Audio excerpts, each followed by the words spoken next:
Hello and welcome back to Cooking the Books with me, Gilly Smith, the podcast which takes us through 4 food moments from the books of our favourite food writers. It's about all of life through the prism of food. And this week we're popping over to the windy old Clare Valley just outside Adelaide to catch up with food writer, TV presenter, sustainable living advocate, urban farmer, entrepreneur and the queen of granny skills, Rebecca Sullivan, to talk about her book, First Nations Food Companion. I remember in the first seasons of Australian MasterChef where there was nothing, and then all of a sudden maybe one season one person might use a token bit of wattle seed and then, it started creeping in. But what Jock did when he became the judge of MasterChef was, I believe, made it part of his contract that there would be native food in every single episode. I first met Rebecca back in 2016 at a conference at the University of California in Berkely about the role of food in the health of, everything that we care about on the planet. I'd written a lot about Australia over the years by then, but what she told me, over several glasses of wine one evening, about the epiphany that led to the creation of her First Nations food company, Warndu, blew my mind. So my aha moment was working in the food industry for a good part of a decade, moving back to Australia, meeting my partner Damian and realising that I'd never tried anything local. And by way of local, I mean, this is a girl who stands on a soapbox and tells everyone that would listen to them to eat local, eat local, eat local, eat sustainably, eat local. But I'd never tried lemon myrtle, didn't know what wattle seed was. And I always say this and people laugh, but I'd had kangaroo once when my Parisian friends forced me to eat it. And I had this so Damian, for context, my partner Damian is First Nations. So he's Adnyamatha man from the Flinders Ranges in South Australia. And meeting him just really opened my mind and has put me on a journey to decolonize the plate. I mean, that is exactly what you're doing. And, where we met was a real sort of a hub of fantastic food innovation and thinking. Ideas were popping all over the place. But this is not you being trendy, is it? Indigenous Aboriginal foods have been on the plate in Australia since the 60s. And you told me then that it was a bit of a trendy thing. This is different, isn't it? What's the difference between what happened then and what's happening now? The reality is that our First Nations people have been eating these food for 65,000 plus years. And you don't, as a people, continue to be the longest continuous culture in the world if you're not eating bloody good food, right? If food isn't your medicine, if food isn't your, part of everything that you do and be. And I just think that what has changed dramatically is that people are, I hope, becoming more connected to culture generally.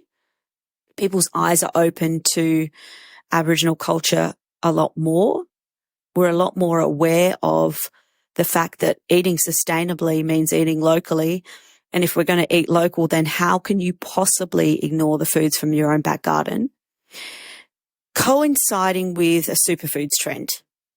And when you look at all the superfoods of the world, Australia has easily the most of them. We already know that we've got the highest source of vitamin C in Kakadu plum in our own back garden.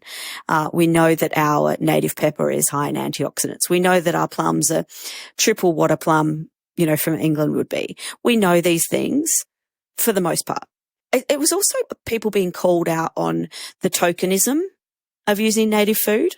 I think people were starting to get called out on being lazy and just putting it on when they could be bothered finding it, and that was great journalism. That was great media actually going, well, come on, guys, you can't just put a leaf of warrigal green on a plate and say you support Aboriginal Australia. You can't just, do it once a year during NAIDOC week and think that you're part of the big picture.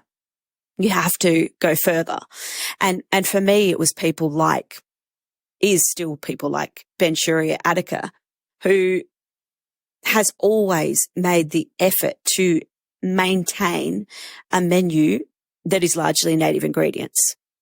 It's come down to, a beautiful, I guess, collision of lots of things happening. Black Lives Matter, so many things have happened that have allowed First Nations food to be at the forefront. Fast forward, to 2024, and you have created a whole business around this with Damian, your partner. And it is a cultural education process, but it is also about products. I mean, I've got some green ants that you gave me on a popover trip to London. Still haven't quite used them. In fact, that's one of your food moments, isn't it? We're going to talk about how and why we should eat green ants. And, you do, what do you do? Freeze dry them or something, and you put them in packets that people can buy online. Yeah. And you've got a whole load of products now that are flying off the shelf. You've also got a lot of these indigenous products into the gin distilleries and onto the menus in some of the top restaurants in Australia. I mean, it's a phenomenal feat, isn't it? So that's 7 years since we had that conversation in Berkely. 8 years, actually. All the stuff that you were just talking about, the kind of the political, the cultural, the soul need to actually embrace your own culture and to understand what your own story is. What's that done for you personally? Gosh, I mean, what's it done for me? Well, for one, in all honesty, this is me being completely honest here, it made me want to have children. I mean, I didn't want to have children. But I'm now so determined to leave a world where my kids grow up being proud of being First Nations, of being Indigenous Australian, and hopefully continue the legacy that we've started to create. We're already going to ever sow the seeds in our lifetime. We're never going to reap the rewards. But being part of an industry, and I hope we've assisted in helping to grow an industry. Before I met Damian, kids weren't something I saw as being part of my future, but they definitely are now. We've got 2 beautiful boys, Mally and Nari, and they drive us forward to continue to work in an industry that has been hard. Like, it's been really hard because we're not just going out there and selling beautiful products. We have to sell an entire new way of thinking, an entire new way of purchasing, an entire new blockchain, so food system. We have to be involved in the entire system. We can't just call up a wholesaler and go, hey, I need 50 kilos of David Plum. Can you help me out here? We have to support new growers to come into the industry, try and encourage people to become part of the industry, try and get chefs to use it. Because it's all an effort. It's still the same as other industries were 30 years ago, I mean, I always think back to when aubergines, weren't even in a supermarket. When aubergines or eggplants first came to Australia or America or the UK, people were like, what the hell is this? We're sort of there, but a little bit further down the track now. Yeah. When you talk about the kids, I mean, one of the first lines in the book is about Mally eating food from country with his hands. And you say there's an opportunity to tell stories about his mixed heritage, the oppressor and the Indigenous. I mean, how do you, because you're the oppressor and Damian is the Indigenous. I mean, how do you, you're doing good stuff, Bex, but how do you tell that story to your boys? Oh, that's a really good one. I mean, my sons, like Mally in particular, he goes to daycare as a 3.5, well, nearly 4-year-old now, takes quandong, which is our native peach, takes bags of it, shares it with his mates and goes, I'm Adnamatna, here, have some of my condongs. And these are like a really sour, almost like an unripe peach. And you watch the daycare teachers go, oh no, they're not going to like that. They're not going to like that. It's too sour.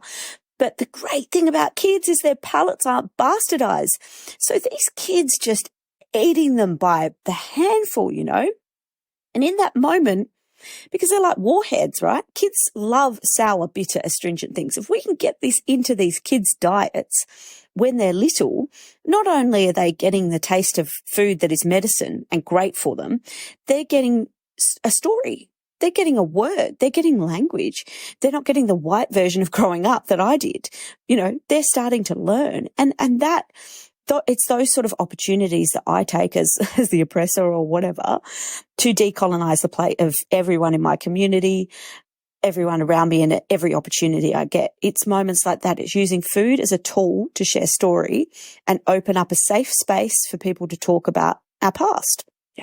And it's also really ahead of the curve in terms of, what we're doing now is having to really harness our own granny skills. You are granny skills on Instagram. You were the original granny skills. And we'll talk about that a little bit in a minute. But that is all about resilience skills, isn't it? And it's about understanding what's on the land. When the chips are down, and they're going to be down, whatever happens in the next 10, 20, 40 years, whatever, the chips are definitely going to be down, and we're going to have to use those resilience skills.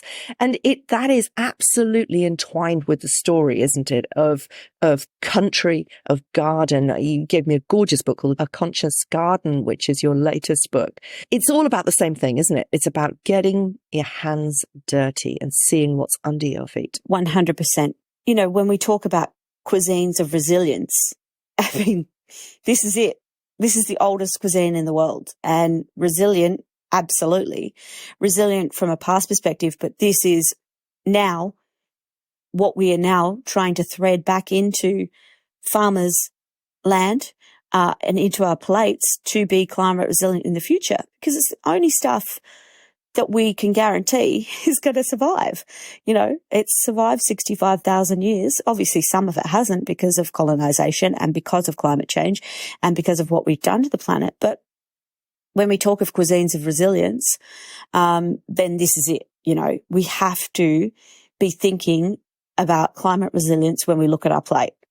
And if we ignore things in our own country that are there because they're part of the ecosystem, because they're part of fixing the nitrogen into the soil, because they're super, super human nutrition, if we ignore that, we're screwed.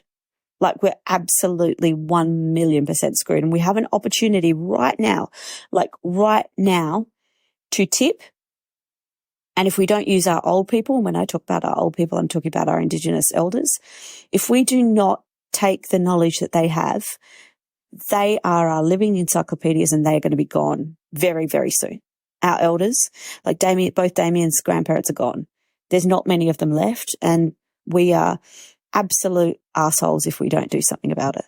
Yeah. And I love the way that you say that, food is medicine's story and reconciliation. When you're talking to those elders, how amazing it must be for them to finally hear that interest and that real kind of gratitude to even if it's so late in the day that you've come to say, what do we need to know about this country of ours?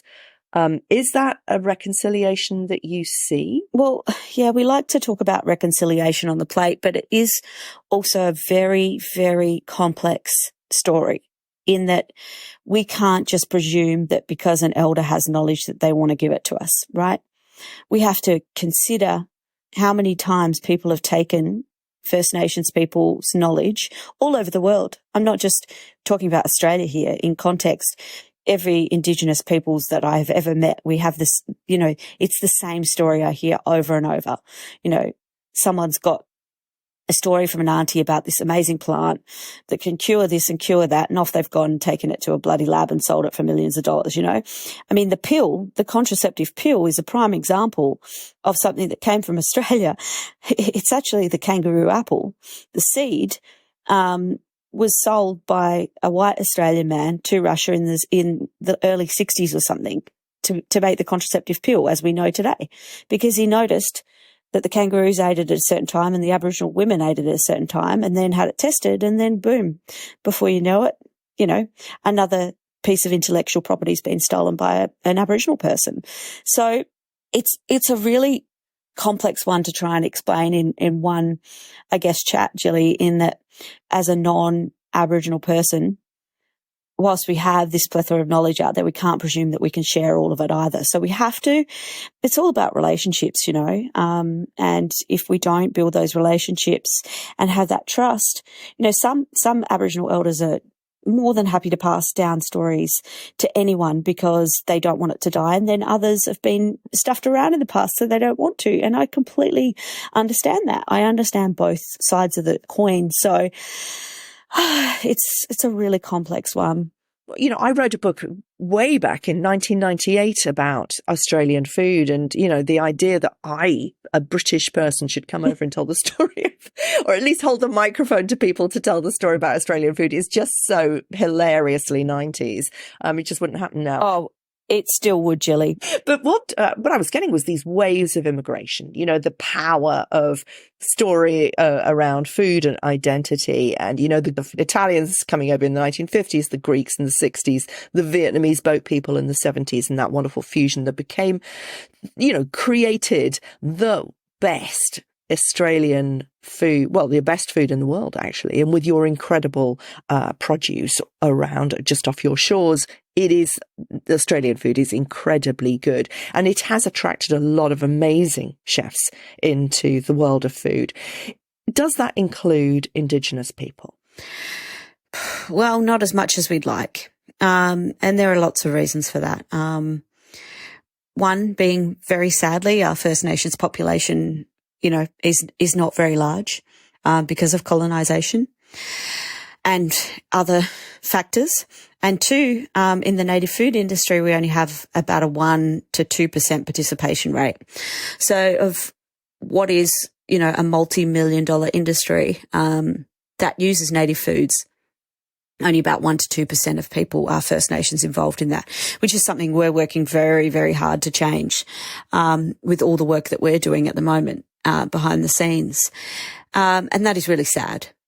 But we also can't presume that because you're an Aboriginal Australian that you want to work in the native food industry. Do you know what I mean? So we can't put people into stereotypical boxes and go, well, you must know stuff about bush food because you're Aboriginal and you must want to work in bush food. Like, do you know what I mean? So it's it's just one of those things. So John Sanfrillo, a Scottish guy who was the chef at Arana in Adelaide, which is very near you, he kind of was one of the first people to kind of introduce the idea of Indigenous foods on telly. Mm-hmm. Is that true?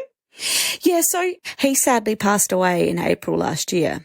So he was the judge on MasterChef for the last 5 years. This is the thing. Australia has this weird thing with we only seem to listen when chefs from Britain come to Australia or chefs from abroad come to Australia and tell us what we should be eating, like Heston Blumenthal, All of a sudden everyone was buying sausages with pepperberry in them because Heston had a range in Coles, But yeah, I mean, MasterChef as a phenomena itself, I remember in the first seasons of Australian MasterChef where there was nothing, and then all of a sudden maybe one season, one person might use a token bit of wattle seed and then, it started creeping in. But what Jock did when he became the judge of MasterChef was made it part of his contract that there would be native food in every single episode.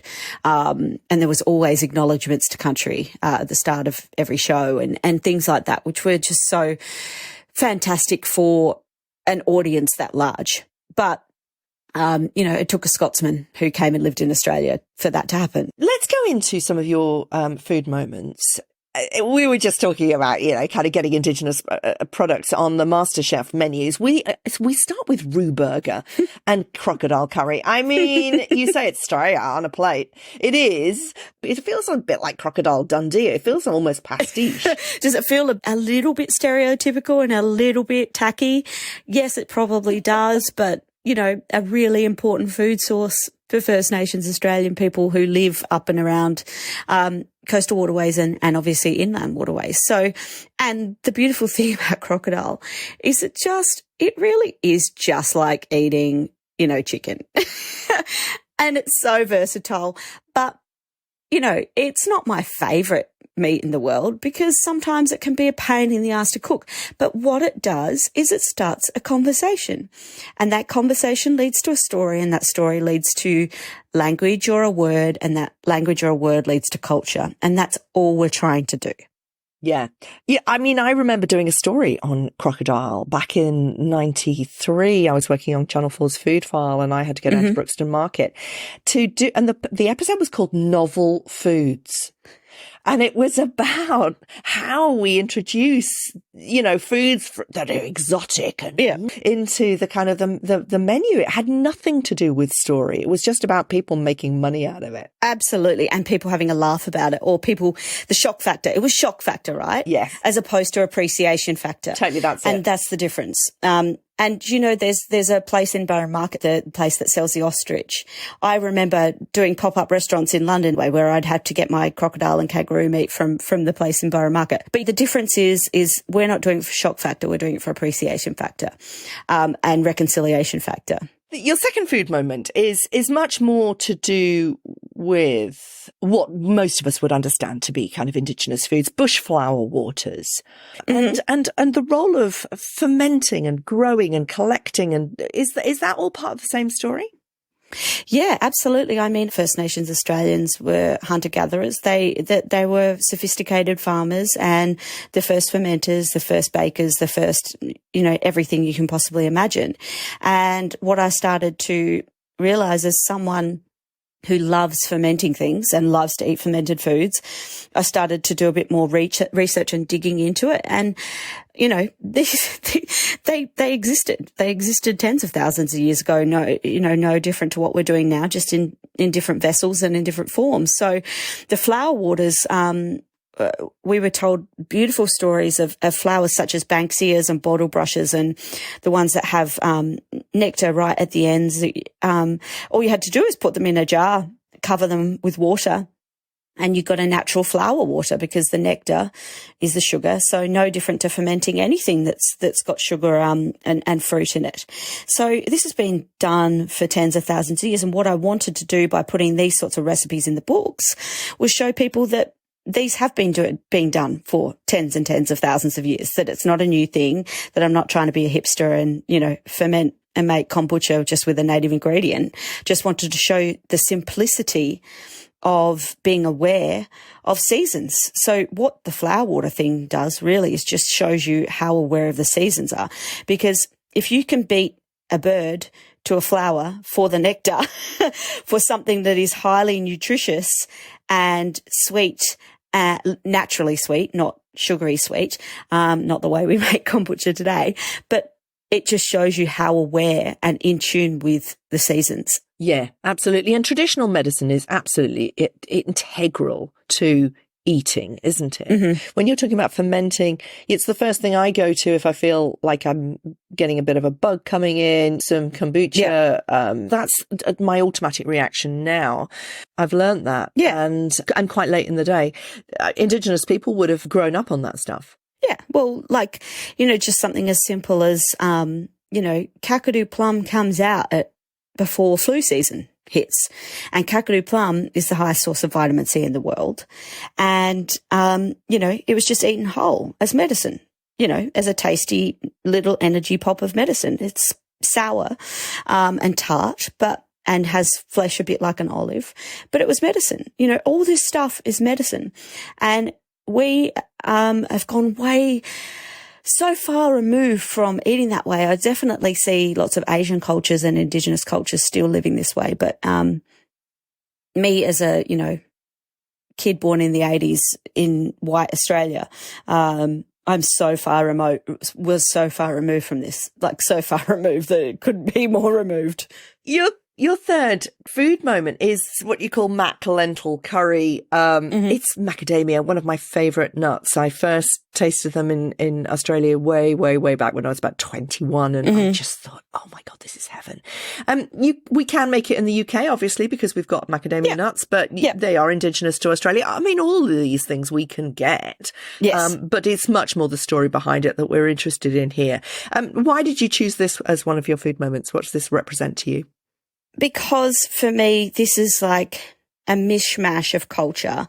This is like lentils and curry and a native nut. And it really is one of those things that you can also throw whatever the hell you want in it and use whatever spice you want. But I also just wanted to choose this because I wanted to, use something that for a very long time people probably didn't realise was Australian, because everyone thought they were from Hawaii, because Hawaii was the biggest exporter of macadamia nuts for, 30 years or something ridiculous.